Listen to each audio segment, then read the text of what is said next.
Dummy, dummy यानी कि figure की डमी, है ना। इसमें आज मैं आपको बताऊंगी कि ब्लाउज का मेजरमेंट हम कैसे लेते हैं। ब्लाउज बेसिकली क्या है? ब्लाउज बेसिकली एक ऐसा गारमेंट है जो हमारे शोल्डर से लेके अपर बॉडी पे फिट होता है। इसकी लेंथ हमारी इतनी भी हो सकती है, इतनी भी हो सकती है, लेकिन बेसिकली जो हम साड़ी के साथ ब्लाउज पहनते हैं इसकी लेंथ हमारी यहाँ होती है। अगर आप बेल्ट लगाते हैं तो ये बेल्ट हमारी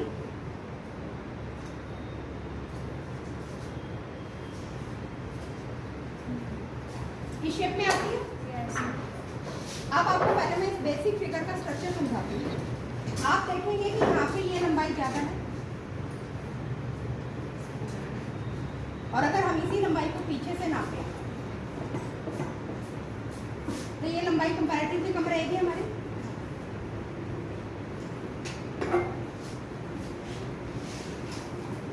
कम रहेगी ना। तो इसीलिए पहली बात कि हमारा पीछे का ब्लाउज आगे से कम होता है। इसी तरह आपकी ये जो चौड़ाई है ब्लाउज की, ये भी आपकी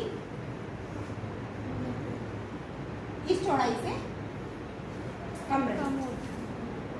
जो चीज हम फार्मूले में कन्वर्ट करते हैं कि आगे का पीस हम लंबाई में और चौड़ाई में ज़्यादा लेते हैं और पीछे का पीस लंबाई में और चौड़ाई में कम लेते हैं। अब बात ये आती है कि हम ब्लाउज की लंबाई कितनी लें और कहाँ से नापें।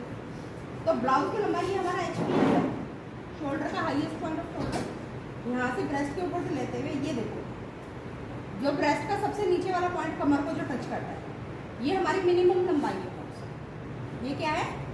मिनिमम लंबाई। जब भी आप चौली कट ब्लाउज बनाए या बेल्ट वाला ब्लाउज बनाए तो ये तो हमारी मिनिमम लंबाई है। इसके बाद हम ब्लाउज को कितना लंबा रखना चाहते हैं उतना लंबा हम रखें। ये 13 मिनिमम होगी ना। इसके बाद हम ब्लाउज की लंबाई 14 भी रख सकते हैं, 15 भी रख सकते हैं, 16 भी रख सकते हैं। ये एज पर हमारी डिमांड है। अब होता है राउंड चेस्ट, ये राउंड बस्ट। ये देखो इंची टेप आपने चारों तरफ से बराबर रखते हुए 2 उंगलियां अंदर रखते हुए आपने मेजरमेंट ले लिया, ठीक है। ये हमारा गोलाई का मेजरमेंट कहलाता है। कमर की ना भी हम लेते हैं तो ये हमारा कौन सा मेजरमेंट कहलाता है? गोलाई का। चेस्ट में तो आप 2 उंगलियां लगा भी लोगे, कमर में आपने 2 उंगलियां भी नहीं लगानी, ठीक है। अगर आप कॉलर वाला बना रहे हो तो ये आपका 1 उंगली अंदर रख के ये आगे आपका नेक में।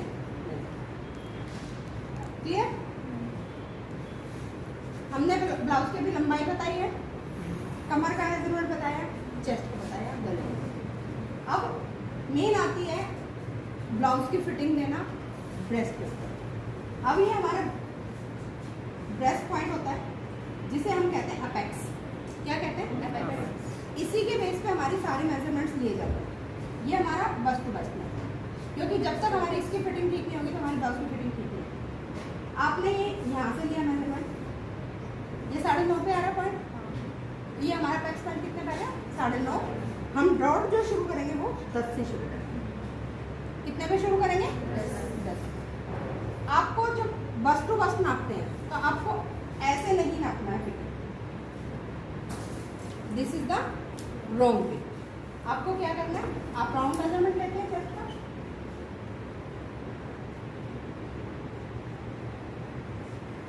ये राउंड मेजरमेंट लिया चेस्ट का, आपका बस्ट टू बस्ट आ गया 7.5। क्लियर? अब आपको बताते हैं, आपको पता है कि हम आर्म होल को हम यहाँ से अंदर लेते हैं थोड़ा सा, आधा इंच। फार्मूला में बताया एक आपका एक्रॉस शोल्डर मेजरमेंट होता है, एक आपका एक्रॉस चेस्ट मेजरमेंट होता है यहाँ से, ठीक है।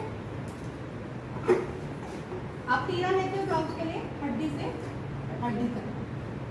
एक आपका एक्रॉस बैक मेजरमेंट, जो लोग कहते हैं ना यहाँ से खिंचता है, तो आप उनको यहाँ से आप मेजरमेंट लेंगे तो आपका एक्रॉस बैक मेजरमेंट बता, मैंने पहले भी रखा है फिर बता देती हूँ। अगर आपको किसी के आर्म होल डेप्थ में दिक्कत है, ये लंबाई डेप्थ निकालिए, यहाँ से आधा सेंटीमीटर का गैप देते हुए यहाँ से 90 डिग्री, ठीक है। एक लंबाई में से ये आपका शोल्डर डेप्थ, आर्मर डेप्थ आ गई, और ये वाली लोअर आर्मर डेप्थ आ गई। ये 8 था, ये 6.5, यानी कि इसमें गिरावट कितनी है 6.5। लेकिन ब्लाउज में गिरावट इतनी नहीं होती, क्योंकि आप ब्लाउज की पट्टी रखते हो इतनी सी, तो गिरावट हम कहाँ से नापेंगे और आर्मर कहाँ से नापेंगे, जहाँ तक पट्टी आएगी वहीं से तो आएगा। ये 7.5 है, ये 6.5, यानी कि 1 इंच की गिरावट है। क्लियर?